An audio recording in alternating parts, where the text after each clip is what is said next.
In our headlines on this Thursday, October 31st, here on the peninsula, North Korea launches an intercontinental ballistic missile towards the East Sea early this morning, shortly after South Korea and U.S. defense authorities denounced its deployment of troops in support of Russia against Ukraine.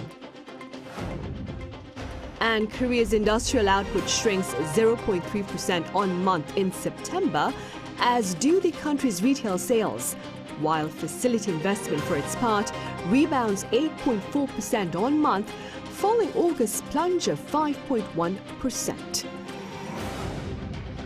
Meanwhile, in the U.S., the race remains too close to call as we count down 5 days to the November 5th election.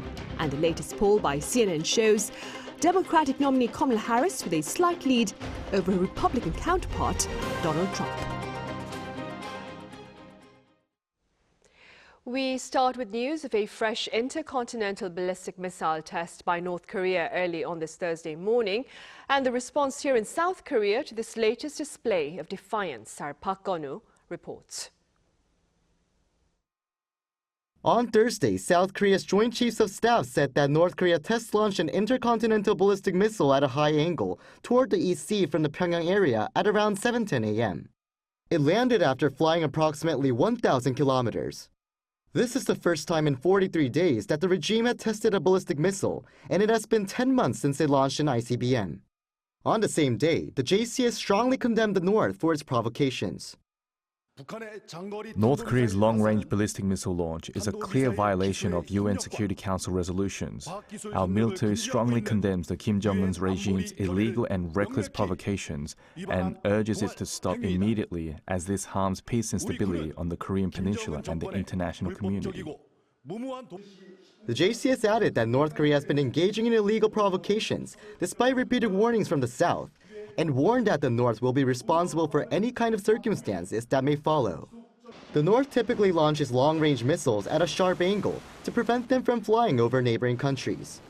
Although further analysis is needed, military officials say that Thursday's missile may have been a new type of solid-fuel ICBM, using a recently unveiled 12-axle transporter erector launcher. Officials have also emphasized the importance of examining the timing of the missile launch. It seems the North is trying to gain bargaining power ahead of the US presidential election, while breaking away from being criticized for sending troops to Russia. The JCS also said related information is being shared with US and Japanese authorities while increasing readiness. The North usually sends out messages a day after it tests missiles, but on Thursday, in a surprise move, Kim Jong-un delivered a message just 5 hours after the launch. The regime's state media publicly reported that Kim described the launch as an appropriate military action to respond to enemies that threatened them. He also said that Pyongyang will continue to strengthen its nuclear capabilities. Park Gon-woo, Arirang News. And President Yoon Suk-yeol has called for close coordination with the international community in response to North Korea's latest launch of an intercontinental ballistic missile. Following a briefing by the National Security Council hours after the launch on this Thursday morning, President Yoon also called for extensive preparation against any unexpected provocation by North Korea. South Korea's National Security Council, for its part, has denounced North Korea's violation of UN Security Council resolutions and has decided to impose fresh sanctions on North Korea while working with global partners to ensure effective implementation of existing sanctions. Meanwhile, at the United Nations, a heated exchange took place as South Korean and U.S. delegates suggest North Korean soldiers will simply serve as human shields for Russian troops as they advance into Ukraine. Our Eun-jin has more. The United Nations Security Council met on Wednesday to hold discussions on the 10,000 North Korean soldiers deployed to eastern Russia, believed to augment Russian forces against Ukraine. South Korea's UN ambassador Hwang Jung-guk criticized Pyongyang's treatment of its young soldiers and its own people. The reality is that Russia needs more soldiers to feed its war machine. And we all know what will happen to these ill-fated North Korean soldiers once they are deployed to the deadly battlefield. As legitimate military targets, they will end up as mere cannon fodder. while the wages they are supposed to receive from Russia will end up squarely in Kim Jong-un's pocket. North Korea has not acknowledged the deployment, and Russia has denied statements regarding North Korean soldiers, calling them barefaced lies. And in turn, the Russian ambassador questioned why North Korea could not help Moscow when Western countries claim the right to help Kiev. This was met with criticism by South Korea, the US, the UK, and Ukraine, among others, that Russia-North Korea cooperation directly violates multiple UN Security Council resolutions, highlighting that North Korea has been under Security Council sanctions since 2006. Deputy U.S. Ambassador Robert Wood outlined Russia's desperation, saying that for Russia to turn to North Korea for a military alliance suggests Moscow has no other options after suffering more than 500,000 casualties. Should DPRK's troops enter Ukraine in support of Russia, they will surely return in body bags. So I would advise Chairman Kim to think twice about engaging in such reckless and dangerous behavior. The South Korean ambassador also stated that the cooperation could have serious military and security impacts on the Korean peninsula. How North Korea, by sending its troops to the battlefield, will gain combat experience of modern warfare for the first time since the Korean War. And that the quid pro quo between the North and Russia may not be limited to aid of food or fuel, but could entail support of Pyongyang's military objectives, including highly sophisticated military technology material and equipment. Meanwhile, at the Security Council meeting, the United Nations said that it could not confirm reports of North Korean troops being deployed to the Russian Federation, but warned that if verified, it might fall within the scope of relevant resolutions on the DPRK. Ian-jin, Arirang News. And in Washington, D.C. on Wednesday, South Korean and U.S. defense officials denounced North Korean troop deployment in support of Russian warfare in Ukraine. They also agreed to include in their joint training sessions simulations of a potential response to a nuclear attack by North Korea. Our Kim Jong-sil has details. The defense ministers of South Korea and the U.S. strongly condemned in the strongest terms with one voice North Korea's troop deployment to Russia. They made the remarks at 56th Security Consultative Meeting held in Washington, D.C. on Wednesday local time. U.S. Secretary of Defense Lloyd Austin revealed that North Korea has sent about 10,000 soldiers to eastern Russia, with some reportedly moving closer to Ukraine. I am increasingly concerned that the Kremlin plans to use these North Korean soldiers to support Russia's combat operations in Russia's Kursk region near the border with Ukraine. The U.S. Secretary of Defense stated that while he would not speculate on the timing of the deployment, if North Korean troops engage in combat, they will be seen as belligerents and could face casualties.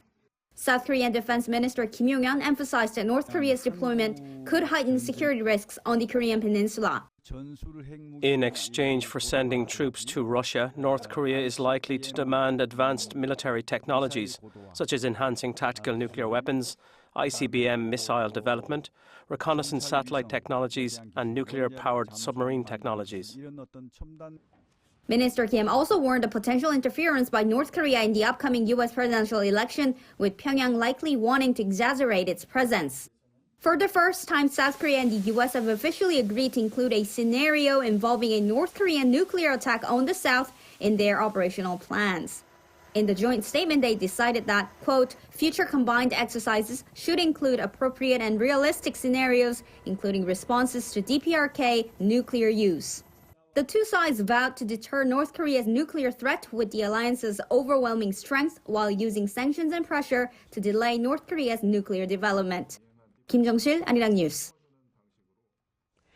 The National Security Advisors of South Korea and the UK have agreed to bolster cooperation against North Korean deployment of troops in support of Russian aggression. Intentions to this end were shared during talks between National Security Advisor Shin Won-sik and his British counterpart Tim Barrow on the phone back on Wednesday. Shin touched upon the grave security implications of North Korea's military collaboration with Russia for the broader international community, while Barrow reaffirmed the violations of multiple UN Security Council resolutions amid the deployment of North Korean troops to Russia. Shin also spoke of phased countermeasures as the situation unfolds, and Barrow pledged close coordination. North Korea has in operation a substantial pool of hackers who have also raised their cyber attacks against South Korean security-related entities. According to the Cyber Operations Command here, there are around 8,400 North Korean hackers on active duty, and hacking attempts against South Korea have surged in recent years. Now, data show there were 15,000 such attempts during the first 9 months of this year, compared to some 9,000 attempts back in the year 2022. Targets include military institutions and the Defense Acquisition Program Administration using phishing emails and malware. No major breaches have been reported. In other news, despite market expectations, Korea's industrial output shrank on month in September, as did the country's retail sales, while facility investment rebounded. Our correspondent Lee Soo-jin covers the latest findings. South Korea's industrial output fell once again in September on weaker chip production, while consumption also remained sluggish. Data from Statistics Korea on Thursday show that industrial production dropped 0.3% in September compared to the month before.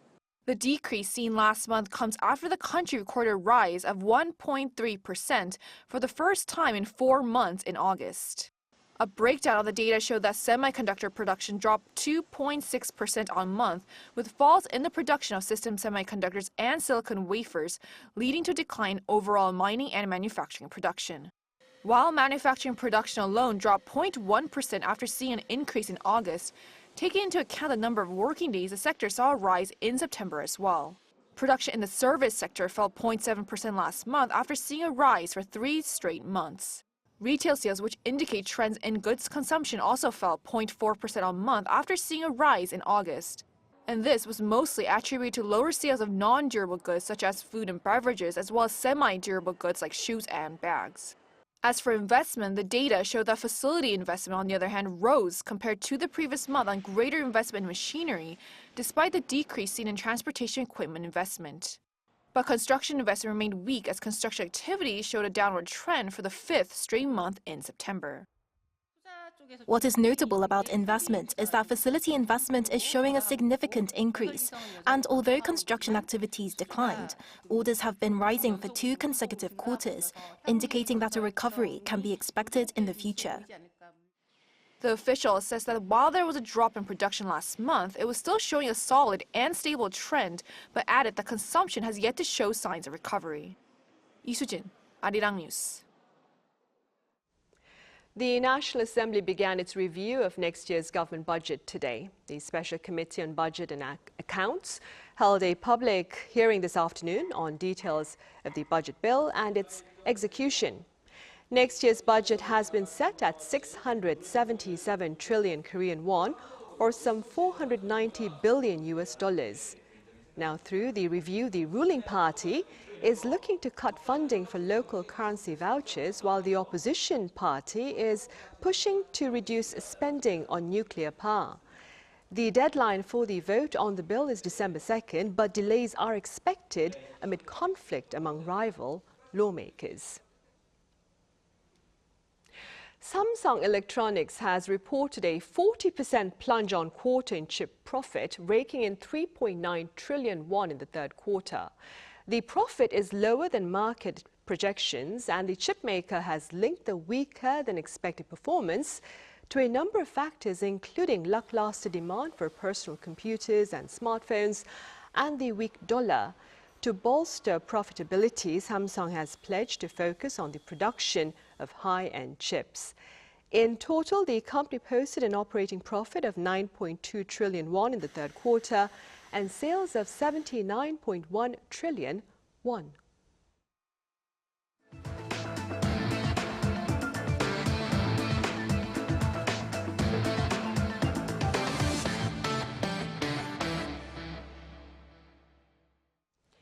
In the U.S., the race there remains too close to call as we count down 5 days to the November 5th presidential election. And instead of pledges, the unfortunate use of profanity is emerging as a hot topic. Our Lee Sing-jae has more. With the 2024 U.S. presidential elections expected to be one of the closest in recent years, a lot of focus is on key battleground states. Among the key battleground states are the three Rust Belt states, Pennsylvania, Wisconsin, and Michigan. According to a CNN poll released on Wednesday, Vice President Kamala Harris has a slight lead in Wisconsin and Michigan and is tied with former President Donald Trump in Pennsylvania. Harris leads Trump 48% to 43% in Michigan, while she leads the Republican candidate by 6 percentage points in Wisconsin. In Pennsylvania, both candidates had 48%. The three states were all won by Trump in 2016 when he defeated Hillary Clinton, but U.S. President Joe Biden took them back in the 2020 election.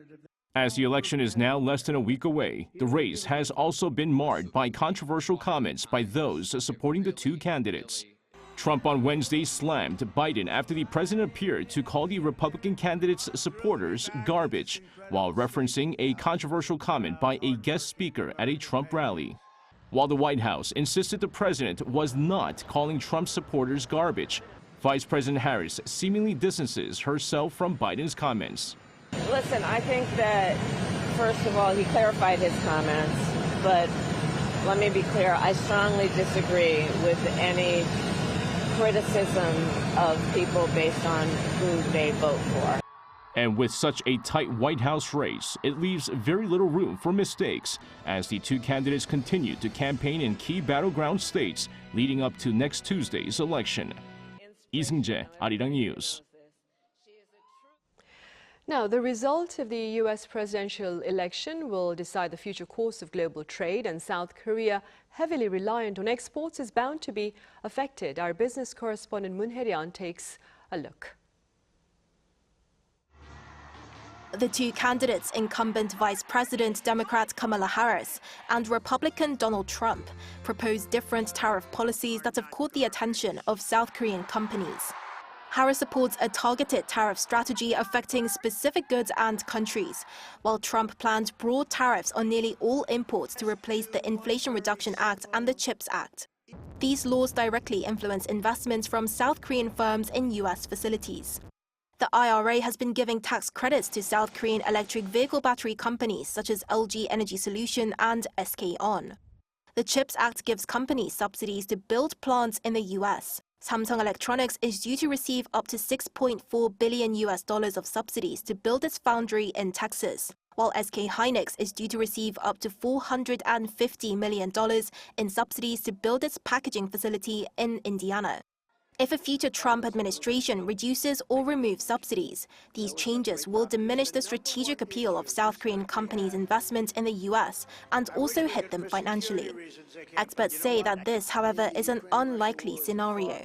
In order to remove the subsidies, President Trump will have to remove the laws, and that will require approval from Congress. So not only will Trump have to become the president, but the House of Representatives and the Senate both have to be in Republican hands.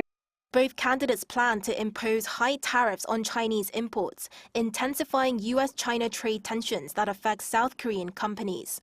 Trump proposes a 60% tariff on all Chinese goods with even higher rates on vehicles, while the Biden-Harris administration has targeted tariffs on Chinese EVs, solar cells, and restrictions on U.S. investments in advanced tech in China. South Korean firms like Samsung Electronics and SK Hynix, essential to global tech supply chains, rely heavily on exports to both the U.S. and China. The majority of our semiconductors are used in smartphones and computers, with China responsible for 60 to 70% of exports, so this is likely to take a hit. Tariffs are also likely to affect consumer prices in the U.S. as manufacturing costs increase and the costs of products with limited domestic alternatives rise. This could have a global impact if interest rates are increased to tackle inflation, as central banks around the world, including the Bank of Korea, look to the Federal Reserve's monetary policies. Moon Hae-ryun, Arirang News.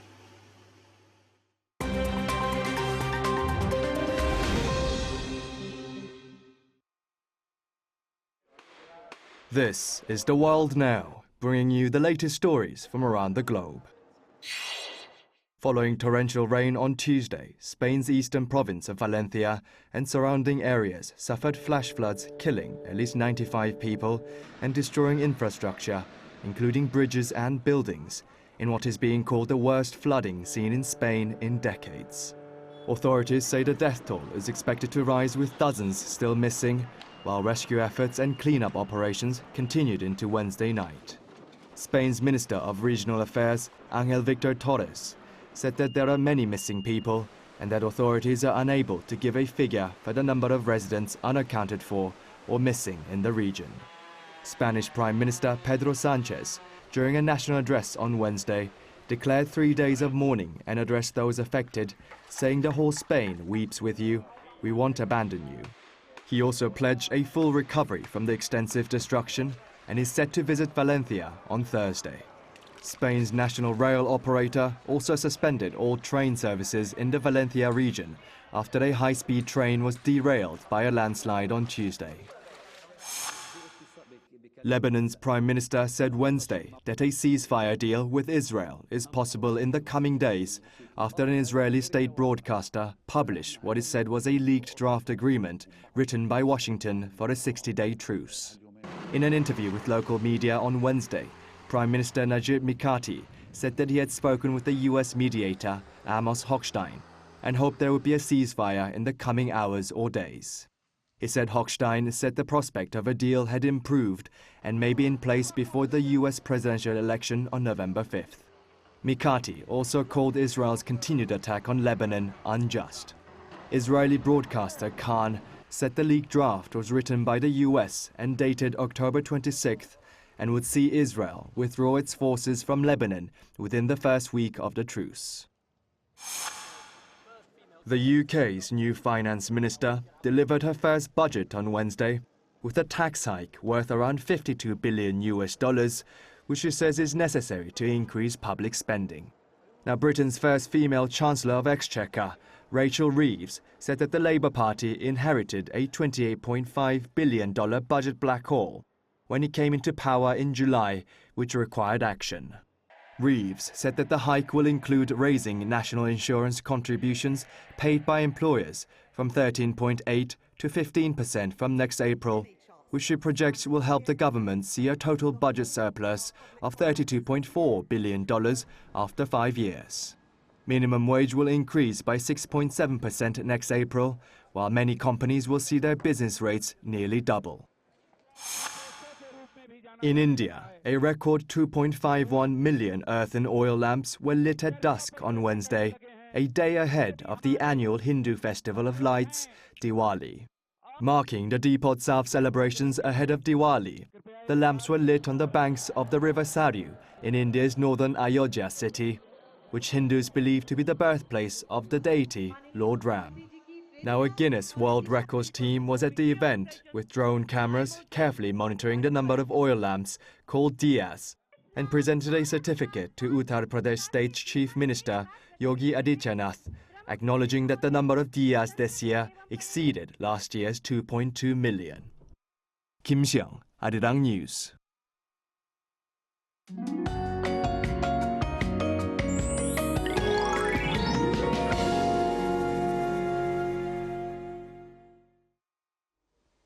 If you keep in mind the large daily temperature differences, it's good to enjoy the deepening autumn. Like today, the whole country will surpass 20 degrees Celsius in the middle of the day tomorrow. After the sun goes down, temperatures will drop quickly. Typhoon Kong-rae will not have a direct impact on the Korean peninsula, but the rain clouds left by the typhoon will move to the south coast and Jeju Island. In particular, heavy rain of up to 250 millimeters is expected in the mountainous areas of Jeju Island. More than 80 is expected on the south coast, up to 60 in the southern inland areas, and up to 30 in eastern parts of Gangwon-do province. Tomorrow, Chuncheon will start off at 10 degrees, Gwangju 14 degrees. Daily highs will move up to 18 in Chuncheon, Gwangju, Daegu, and Gyeongju. Next week, as cold air moves south, temperatures are expected to drop significantly. That's all for Korea. Here are the weather conditions around the world.